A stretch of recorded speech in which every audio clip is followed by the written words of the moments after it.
जय हिंद दोस्तों, स्वागत है आपका सोशियोलॉजी क्लासेस के हमारे यूट्यूब चैनल पे। आज हम देखने वाले हैं Uttar Pradesh GDC assistant professor 2026 का एग्ज़ाम का पेपर देखते हैं आज का। तो आइए देखते हैं आज का पहला प्रश्न। तो पहला प्रश्न है, निम्नलिखित में से किस समाजशास्त्री ने माइक्रो समाजशास्त्र के अंतर्गत बैक वायरिंग समूह का अध्ययन किया है? तो बैक वायरिंग समूह का अध्ययन किसने किया है? स्किनर, हेरोल्ड गारफिंकल, ब्लूमर या होमन्स? इसका राइट आंसर होगा जॉर्ज सी होमन्स ने बैक वायरिंग समूह का अध्ययन अपने सूक्ष्म समाजशास्त्री अध्ययन में किया। अगला है, किस समाजशास्त्री ने संपूर्ण विश्लेषण यानी व्यक्ति के विकास की प्रक्रिया को प्रतीकात्मक अंतःक्रिया मानते हुए अध्ययन विधि को महत्वपूर्ण माना है? तो अध्ययन विधि को किसने महत्वपूर्ण माना है? तो हर्बर्ट ब्लूमर। तो हर्बर्ट ब्लूमर जो है प्रतीकात्मक अंतःक्रिया शब्द की रचना करते हैं, जबकि इसके जनक के रूप में उनके गुरु जॉर्ज हर्बर्ट मीड को जाना जाता है। अगला है, हर्मेन्यूटिक्स भाष्य विज्ञान किससे संबंधित है? तो भाष्य विज्ञान का संबंध जो है वह समाजशास्त्र शोध का दर्शन शास्त्रीय आधार है। क्या है? समाजशास्त्री शोध का दर्शन शास्त्रीय आधार भाष्य विज्ञान या हर्मेन्यूटिक्स कहा जाता है। अगला है, दीपांकर गुप्ता की आधुनिकता की विशेषता कौन सा एक विकल्प सही नहीं है या सम्मिलित नहीं है? तो उन्होंने, गुप्ता जी ने सार्वजनिक जीवन में जिम्मेदारी की बात कही है, व्यक्तिगत मान और मर्यादा बढ़ जाती है, व्यक्तिगत सार्वभौमिक मानकों का पालन किया जाता है, प्रशासनिक शक्ति की बात जो है दीपांकर गुप्ता नहीं करते। यहाँ राइट आंसर दिया। अगला, सभ्यता और संस्कृति के मध्य सर्वप्रथम अंतर किसने स्पष्ट किया है? तो सभ्यता और संस्कृति के मध्य जो है सर्वप्रथम अंतर करते हैं अल्फ्रेड वेबर। इसके अलावा इसमें जो ऑप्शन है वो मैकाइवर और पेज ने भी इसमें अंतर किया है। तो सर्वप्रथम अल्फ्रेड वेबर और मैकाइवर और पेज भी करते हैं। अगला है, दुर्खीम के अनुसार स्वावयवी समाज की सुदृढ़ता और एकता बनाए रखने के निम्न कारणों में से कौन सा एक विकल्प नहीं है? क्या नहीं है विकल्प? तो सामूहिक प्रतिनिधान की बात करते हैं, अनुबंध की बात करते हैं, प्रकार्यात्मक अंतर्निर्भरता की बात करते हैं, तर्कसंगत कानूनी सत्ता की बात इन्होंने नहीं बताई है। किसने? दुर्खीम ने। अगला है, किसने कहा कि जब महान परंपराओं का स्थानीयकरण होता है, मतलब कोई बृहद परंपरा है वह स्थानीयकरण होता है, तब वह लघु परंपरा बन जाती है। यह देहातीकरण या संकीर्णीकरण कहलाता है। एक इसका स्टेटमेंट है। तो मैकिम मेरियट ने दो जुड़वा अवधारणाएं दी है, जिसको हम सार्वभौमिकरण और स्थानीयकरण या संकीर्णीकरण के नाम से जानते हैं, और इनका जो विचार है वह रॉबर्ट रेडफील्ड के लघु और बृहद परंपरा से संबंधित या प्रभावित था। अगला है, पियरे बोर्दियू की अवधारणा में से कौन सा सम्मिलित नहीं है? तो इसमें से पियरे बोर्दियू किसकी बात नहीं करते हैं? तो उन्होंने सांस्कृतिक पूंजी की बात की है, फील्ड की बात की है, क्षेत्र की हैबिट्स की बात की है, राजनीति की बात वह नहीं करते। किसकी बात नहीं करते? राजनीति की। तो यहाँ राइट आंसर हो जाएगा हमारा डी। अगला है, घनश्याम शाह ने गुजरात के चौधरी जनजातियों के वर्ग व्यवस्था का अध्ययन किस आधार पर किया है? तो चौधरी जनजातियों का अध्ययन किसने किया? तो घनश्याम शाह। किस आधार पर किया? तो व्यवसाय और भूमि स्वामित्व के आधार पर किया है। अगला है, मिशेल फूको ने कहा कि अब चिकित्सा में क्लिनिकल अवलोकन का महत्व बढ़ गया है। इस क्लिनिकल अवलोकन के लिए उन्होंने किस शब्द का प्रयोग किया है? तो उन्होंने कहा कि भैया उसके लिए इन्होंने गेज या टकटकी लगाकर देखने शब्द का जो है प्रयोग किया है। कहा कि भैया जो आधुनिक चिकित्सा है इसमें लोग टकटकी लगाकर देखते हैं, जैसे किसी लाश की चीड़ फाड़ जब होता है उसका उदाहरण देते हुए इन्होंने कहा कि मनुष्य के अंगों को देखकर टकटकी लगाकर लोग सीखते हैं, उसके बाद उसको जीवित व्यक्ति के ऊपर अप्लाई करते हैं। अगला है विश्वव्यापी आधार पर सामाजिक संबंधों का घनिष्ठ बनाने का नाम वैश्वीकरण है। किसने कहा कि विश्वव्यापी आधार पर सामाजिक संबंधों को एकदम निकटता लाना, घनिष्ठ करना वैश्वीकरण है? तो ये एंथनी गिडिंग्स का स्टेटमेंट है। किसका? एंथनी गिडिंग्स का।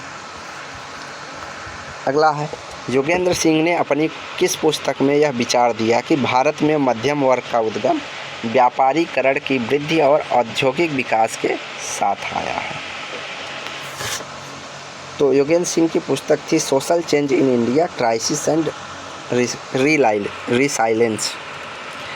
में इन्होंने कहा कि भारत में जो मध्यम वर्ग है व्यापारीकरण की वृद्धि हुई है और औद्योगिक विकास साथ आया। अगला है यह विचार किसने दिया कि प्रतिकृति या कार्बन कॉपी उन वस्तुओं की कापियां हैं जिनका कोई मूल स्रोत नहीं होता।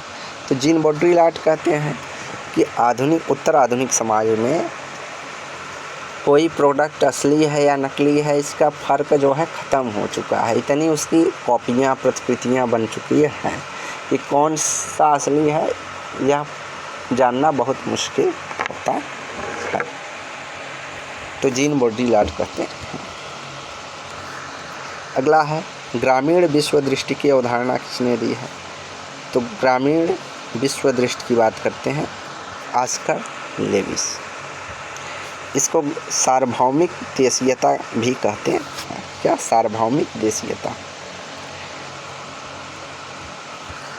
अगला है निम्नलिखित अभिव्यक्तियों में से किस एक का प्रयोग मैकाइवर और पेज के द्वारा समाज को परिभाषित करने के लिए कहा गया है? तो मैकाइवर और पेज कहते हैं कि समाजशास्त्र जो है या समाज जो है वह सामाजिक संबंधों का जाल है। अगला है J.H. टर्नर ने किसे संघर्षमूलक प्रकार्यवादी कहा है? तो J.H. टर्नर ने ओजर को संघर्षमूलक प्रकार्यवादी कहा है। कार्ल मार्क्स के संदर्भ में एक स्टेटमेंट है कोहेन का कि उन्होंने कहा कि जो कार्ल मार्क्स की द्वंद्वात्मक संघर्षवादी विचार है वह उनको संरचनात्मक प्रकार्यात्मक लगता है। किसको? कोहेन को। कोहेन कहते हैं कार्ल मार्क्स के संदर्भ में। अगला किसने आधुनिकीकरण को एक सांस्कृतिक तथ्य के रूप में स्वीकार किया है जिसके अंतर्गत उन्होंने तार्किक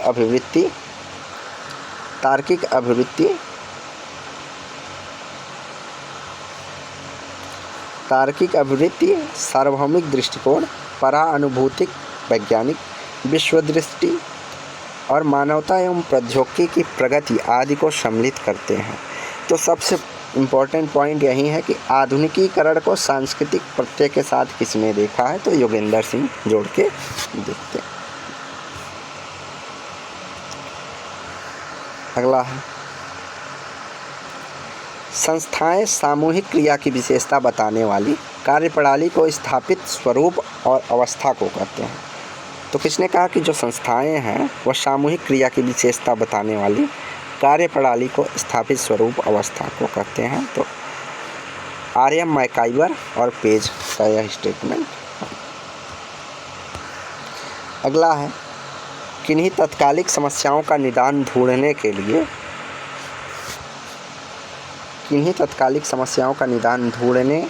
या किसी विषय के बारे में नीति निर्माण के उद्देश्य से किया जाने वाला शोध को कहते हैं।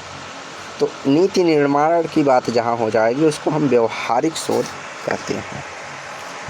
और जब केवल और केवल किसी समस्या के तात्कालिक समाधान की बात होगी तो वहाँ एक्शन रिसर्च या क्रियात्मक शोध होता है। तो अप्लाइड रिसर्च का ही एक भाग होता है हमारा क्रियात्मक शोध।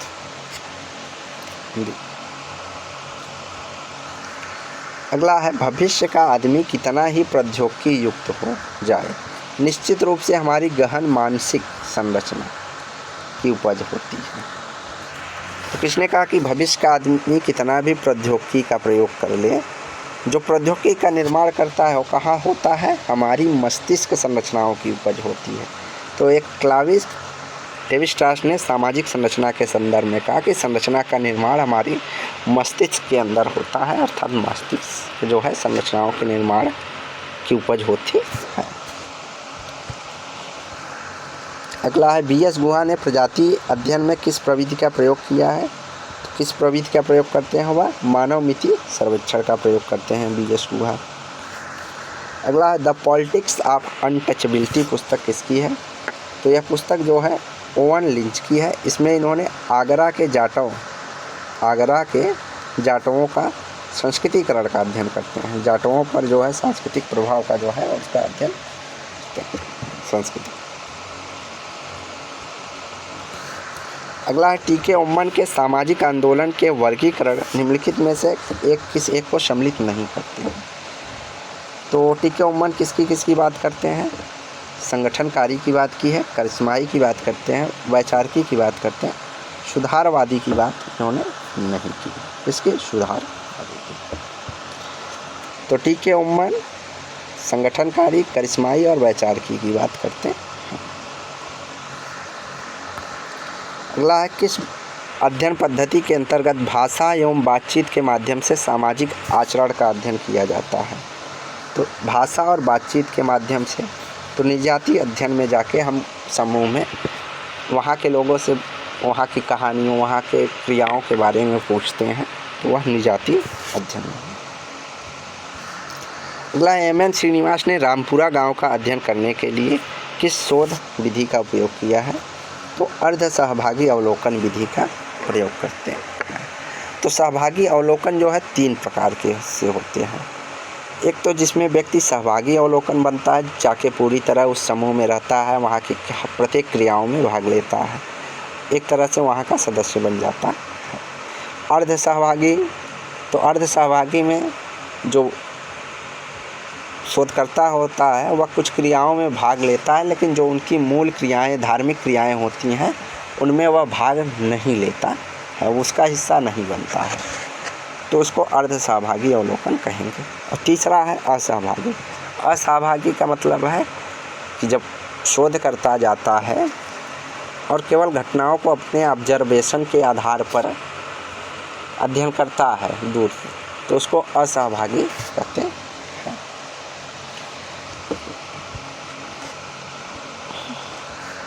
अगला है सदरलैंड के अपराध को संगति की प्रतिक्रिया मानते हैं। इस संगति के विभाजन में कौन सा विकल्प सम्मिलित नहीं है।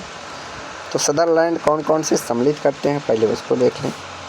तो उन्होंने अंतःक्रियात्मक समूह की बात की है, व्यक्तिगत मित्रता की बात की है, निष्क्रिय समूह की सदस्यता की बात की है। इन तीनों के आधार पर जो है अपराध में वृद्धि होती है, लेकिन प्रतिक्रिया रचना कारण नहीं होती। यह राइट आंसर हो जाएगा। अगला है मनुष्य एक साथ बंधे हुए हैं। अगस्त काम्टे ने अपनी किस एक पुस्तक में यह कहा है। तो पॉजिटिव फिलॉसफी में इन्होंने कहा कि जो मनुष्य हैं वह एक साथ बंधे हुए हैं। अगला किसने कहा कि हिंदू विवाह का उद्देश्य धर्म, प्रजा और रति है। तो हिंदू विवाह के प्रमुख उद्देश्य धर्म, प्रजा और रति जो है के.एम. कपाड़िया है। और प्रभु भी बात करते हैं, कौन, प्रभु। अगला किस समाजशास्त्री ने भाषा के गहन और सतही संरचनाओं में भेद किया है। तो नोम चोम्स्की है जिन्होंने भाषा के गहन और सतही में भेद किया है।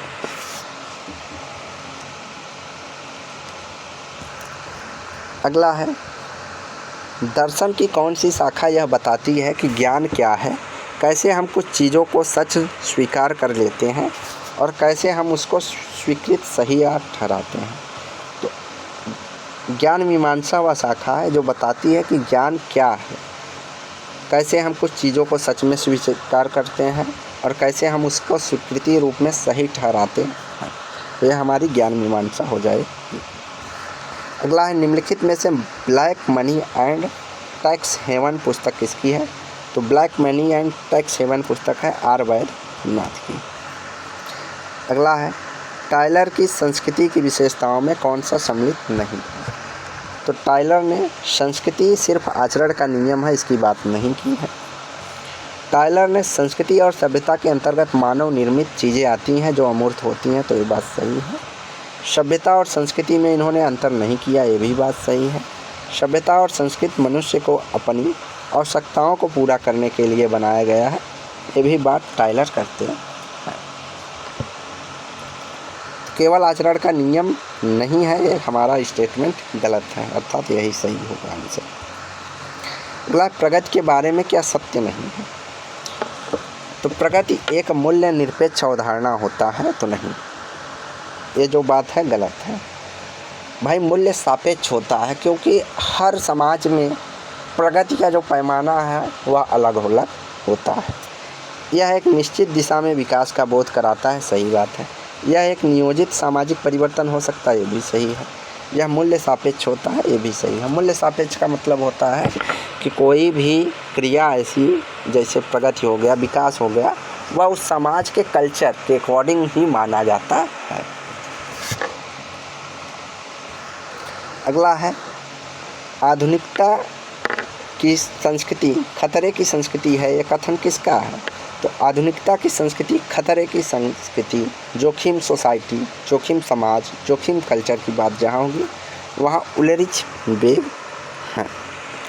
और थोड़ी बहुत इसकी बात जो है एंथनी गिडिंग से भी करते हैं।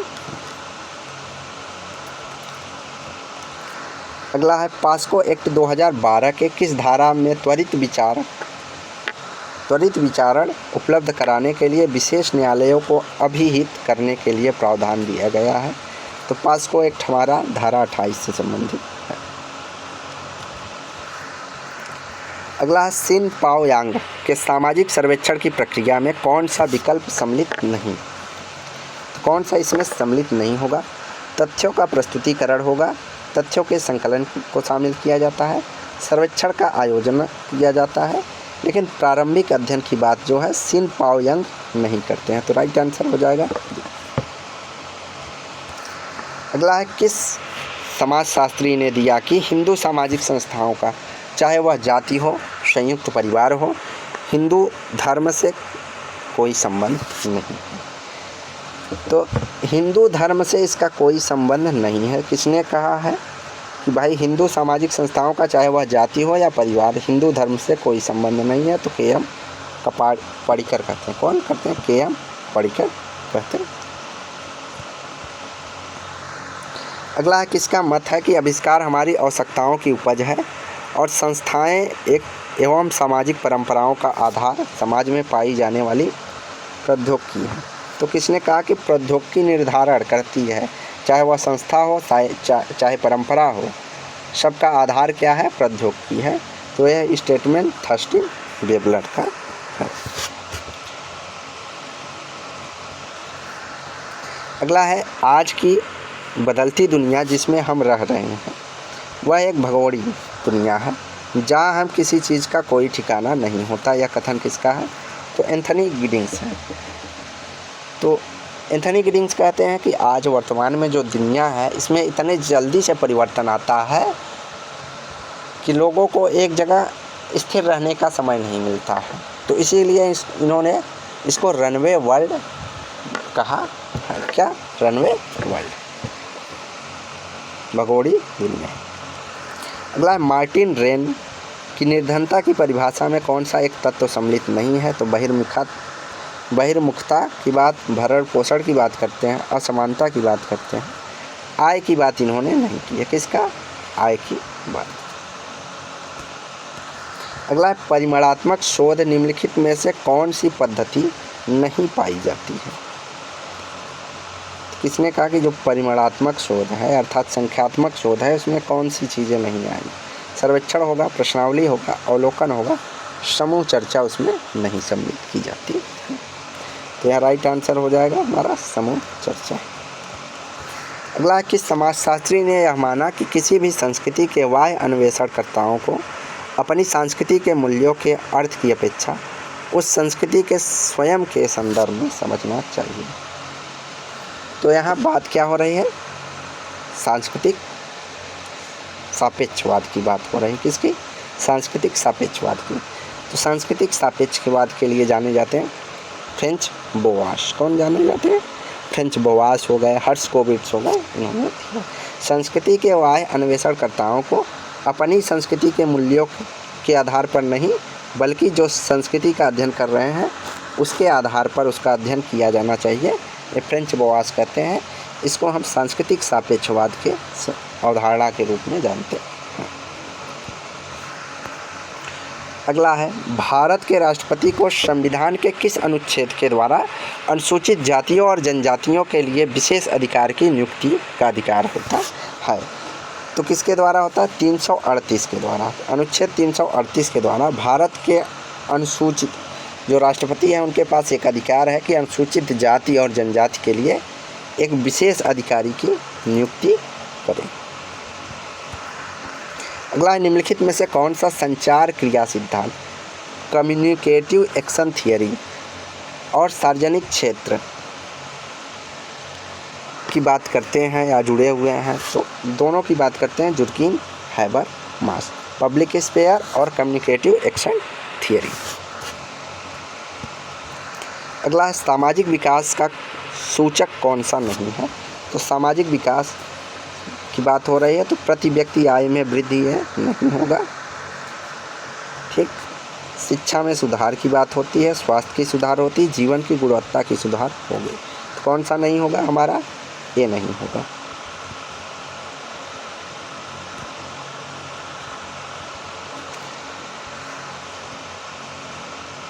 अगला है, संस्कृति ग्रहण के संदर्भ में कौन सा कथन सही है? तो संस्कृति ग्रहण की बात कौन करते हैं? तो जिसकी बात करते हैं मीड। मीड ने कहा कि मानव प्राणी अपनी संस्कृति के तत्वों को अपनाता है अर्थात सीखता है। स्वयं की परिस्थिति और भूमिका से संबंधित कार्यों को संस्कृति के माध्यम से सीखता है। तो ये दोनों कथन जो है सही है। क्या है? दोनों कथन हमारे यहाँ पे सही है। अगला है, निम्नलिखित में से बेरोजगारी के तत्व नहीं है। तो वेतन का मुद्दा जो है बेरोजगारी का तत्व नहीं है। व्यक्ति द्वारा कार्य खोजने के प्रयास हो सकते हैं, कार्य करने की क्षमता हो सकती है और कार्य करने की इच्छा हो सकती है। ये तीनों कारण हैं बेरोजगारी के और वेतन का मुद्दा नहीं है। मातृत्व लाभ अधिनियम कब लाया गया? मातृत्व लाभ अधिनियम 1961 में। 1961 में ही दहेज निषेध अधिनियम भी लाया गया। अगला है, संचार के विद्युतीय इलेक्ट्रॉनिक मीडिया ने स्थिति को इतना विकट बना दिया कि किसी घटना के किसी निश्चित अर्थ तक पहुंचना लगभग असंभव हो जाता है। यह विचारधारा किसकी है?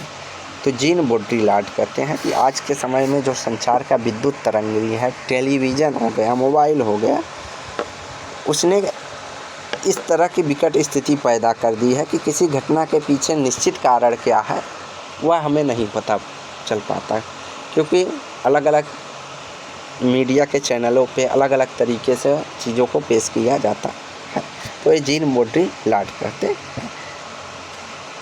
कुल मिला जुला के इन्होंने प्रतिकृति की बात की जो है उसी के संदर्भ में इसको देखा जाता है कि भाई गलत चीज़ों को भी इतने सही तरीके से मीडिया के द्वारा पेश किया जाता है कि लोग उसी को वास्तविक मानते हैं। ये कौन कहते हैं? जीन बोड्रिलार्ड।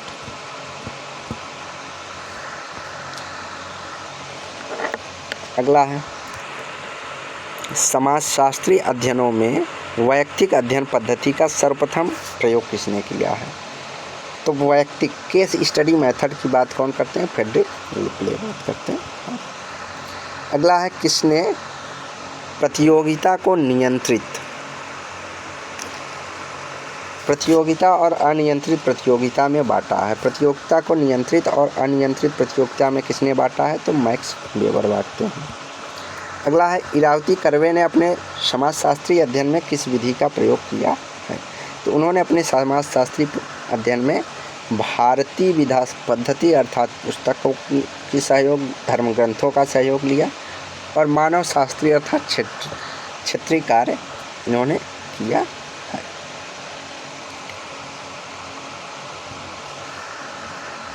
एक और दो इसका जो है राइट आंसर हो जाएगा। अगला है, आज के इस उत्तर कृषिक समाज में ज्ञान की भूमिका और सूचना का उपयोग सबसे महत्वपूर्ण है। इस विचारधारा का कौन सा एक समाजशास्त्री विश्वास नहीं करता है? तो किसने कहा कि आज इस उत्तर औद्योगिक या उत्तर कृषि समाज में ज्ञान की भूमिका और सूचना का उपयोग सबसे महत्वपूर्ण है? तो मैनुअल कैसल करते हैं, तोरेन करते हैं बात, डेनियल बेल भी करते हैं, तीनों लोग करते हैं। चार्ल्स सेबेल जो है इसकी बात नहीं करते हैं। तो यहाँ राइट आंसर हमारा ये हो जाए।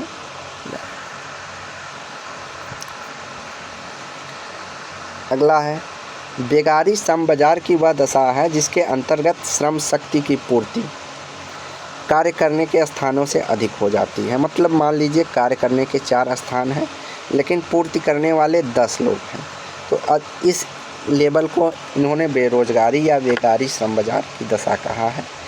तो यह कार्ल प्रियम है। कौन है? कार्ल प्रियम का स्टेटमेंट है। अगला है, प्रतिचयन किसी पूर्व निर्धारित योजना के अनुसार वस्तुओं के एक ऐसे समूह में एक निश्चित प्रतिशत का चयन होता है। एक निश्चित प्रतिशत का चयन किसने कहा बताया है? तो यह बोगार्डस कहते हैं कि अगर हम किसी समग्र से एक निश्चित प्रतिशत में चयन करते हैं वस्तुओं का तो उसको निदर्शन कहते हैं। अगला है, आधुनिकता भारतीय जीवन और समाज में प्रवेश कर गई है किंतु ऐसा संयोजन और आत्मसात करने की प्रवृत्ति के कारण हुआ है, न कि प्रतिस्थापन की प्रवृत्ति के कारण। सामाजिक परिवर्तन के विषय में यह मत किसका है? तो लॉयड एवं रुडोल्फ कहते हैं कि जो भारतीय परंपरा और समाज है उसमें आधुनिकता आई है क्योंकि जो भारत के लोग हैं नई नई चीज़ों को संयोजन और आत्मसात करना चाहते हैं। प्रमुख कारण ये है, न कि उनके ऊपर वह चीज़ प्रतिस्थापन अर्थात ज़बरदस्ती थोपा गया है। लॉयड और रुडोल्फ। अगला है, भारत में अब तक का इतिहास हिंदूकरण का इतिहास है। भारत एक धर्मनिरपेक्ष, प्रजातांत्रिक और एकाधिक संस्कृति वाला देश है। यह कथन किसका है? तो जीएस फुरिये का है। किसका? जीएस फुरिये। अगला है, किसने आधुनिक समाज को प्रकृति के अंत का कारण माना है? तो आधुनिक समाज प्रकृति के अंत का कारण है मानते हुए प्रदूषण ने मनुष्यों की एक ऐसी अवस्था में पहुंचा दिया है जहां से उसकी कोई मुक्ति नहीं है, अर्थात वापस आना मुश्किल है।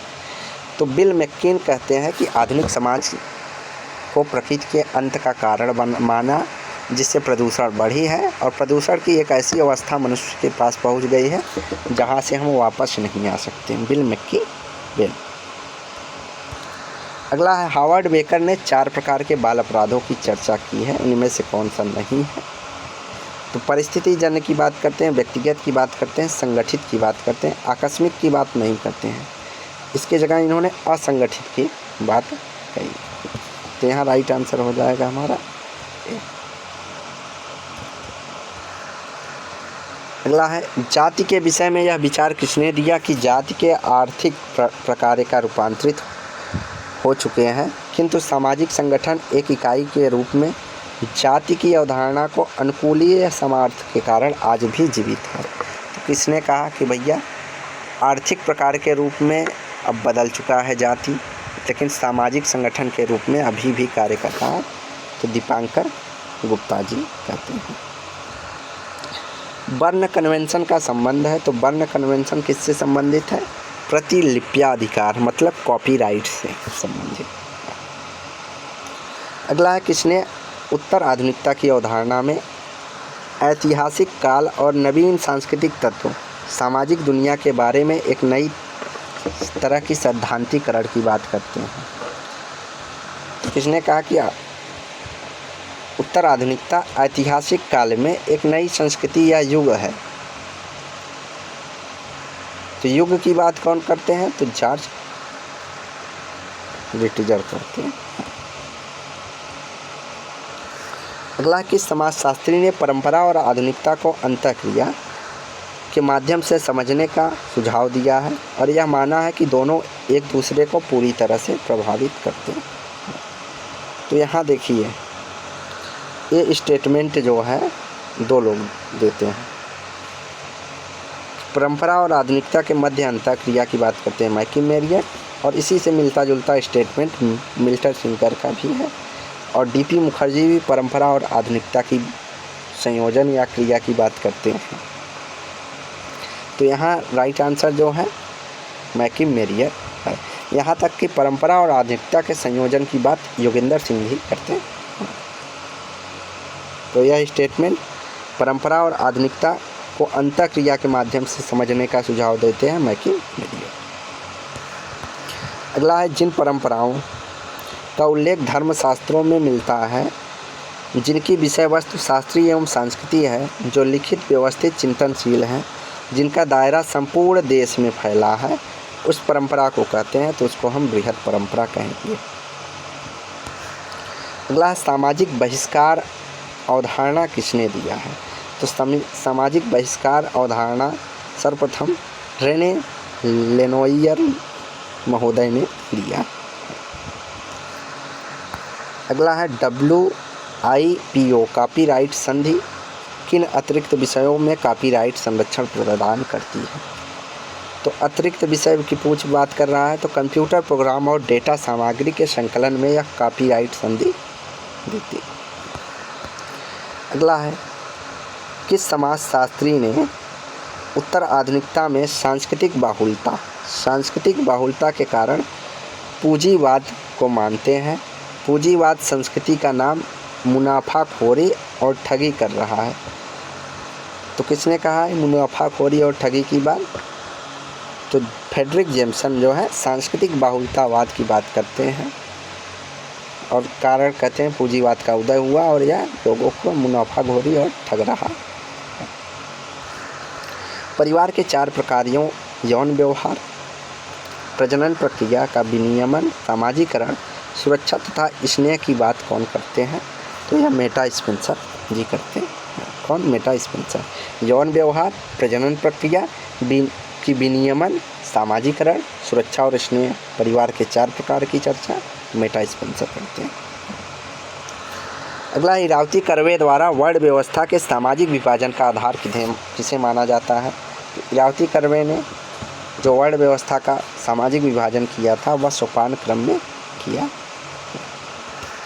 अगला है किसने किशनगढ़ी में मनाए जाने वाले सौरती पूजा का उल्लेख किया है?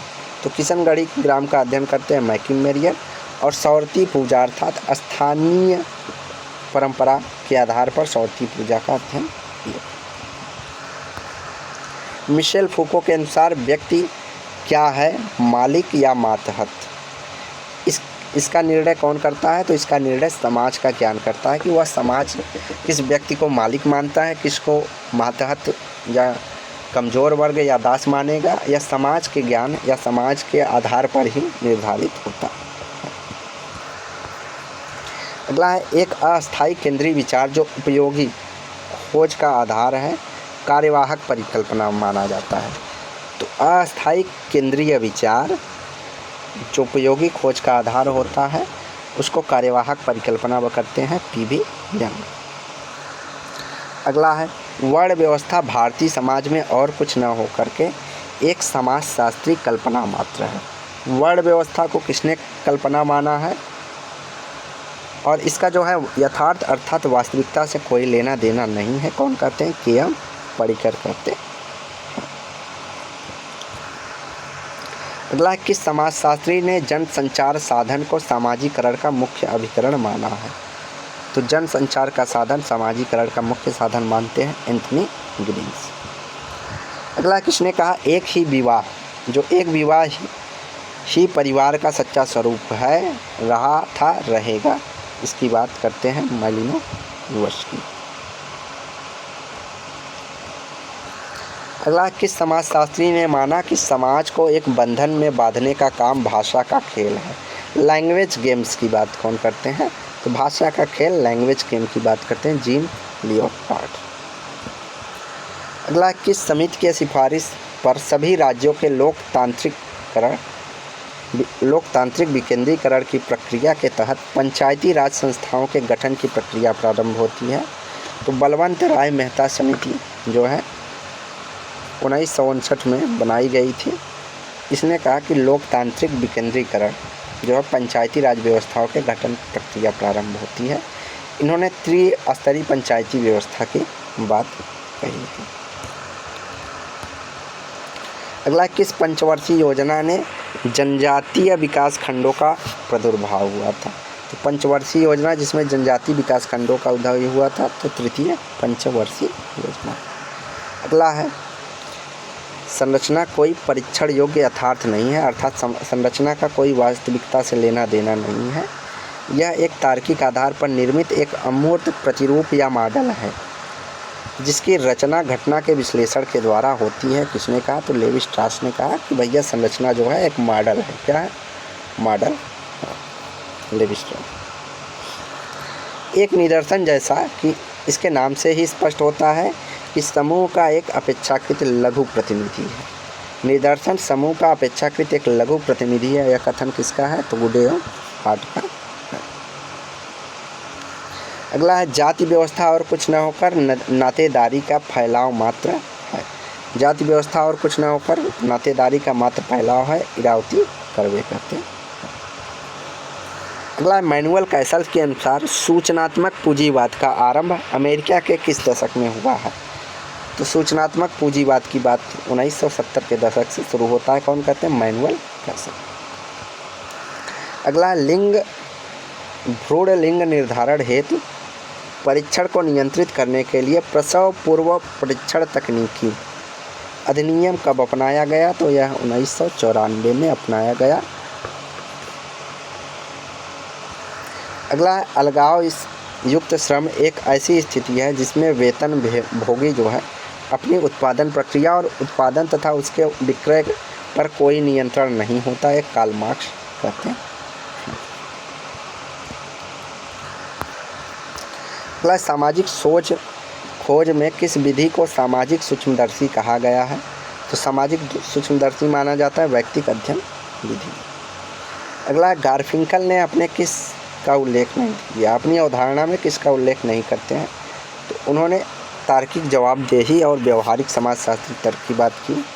प्रलेखन विधि, संदर्भिता या इंडेक्सुअलिटी की बात करते हैं, ये भी बात सही है। टीकात्मक व्यवहार और चिंतनशीलता की बात करते हैं, भी सही है। संस्थाकरण और भूमिकाओं की बात नहीं करते हैं, पार्सन्स करते हैं संस्थाकरण की बात। तो यहाँ राइट आंसर हो जाएगा बी। गारफिंकल ने संस्थाकरण और भूमिकाओं की बात नहीं की। अगला है, पास्को अधिनियम में बाल पोर्नोग्राफी निर्माण, प्रदर्शन या प्रसारण में कितनी अधिकतम सजा हो सकती है? तो सामग्री के निर्माण, प्रदर्शन और प्रसारण में 3 वर्ष की अधिकतम सजा होगी। एनोमी एक शब्द है। यह एक ऐसी स्थिति का वर्णन करता है जिसमें सांस्कृतिक मानदंडों, मूल्यों और समूह के सदस्यों के व्यवहार करने की सामाजिक रूप से स्वीकृत क्षमताओं के बीच एक महत्वपूर्ण असंबद्धता होती है। यह कथन किससे संबंधित है? तो भाई किसने कहा कि भाई जो एनोमी की स्थिति है वह सांस्कृतिक साधन और साध्य के बीच असंगतता का परिणाम होता है। तो आर के मार्टिन। विज्ञान में अमूर्तीकरण की प्रक्रिया को घटना, पद और अवधारणा के त्रिवर्ती संबंधों के रूप में किसने प्रदर्शित किया है? तो जेटरबर्ग ने विज्ञान के अमूर्तीकरण घटना, पद और अवधारणा को त्रिवर्ती संबंध बताया है, जेटरबर्ग। अगला है, 9 प्रकारवाद एक प्रवृत्ति है न कि विकसित सिद्धांत। तो 9 प्रकारवाद एक प्रवृत्ति है न कि विकसित सिद्धांत। किसने कहा? जेफ्री अलेक्जेंडर ने। तो ये थी गवर्नमेंट डिग्री कॉलेज का पेपर, जीडीसी असिस्टेंट प्रोफेसर का। तो आज की वीडियो हम यहीं समाप्त करते हैं। वीडियो को लाइक एंड शेयर करें, चैनल को सब्सक्राइब करें। धन्यवाद।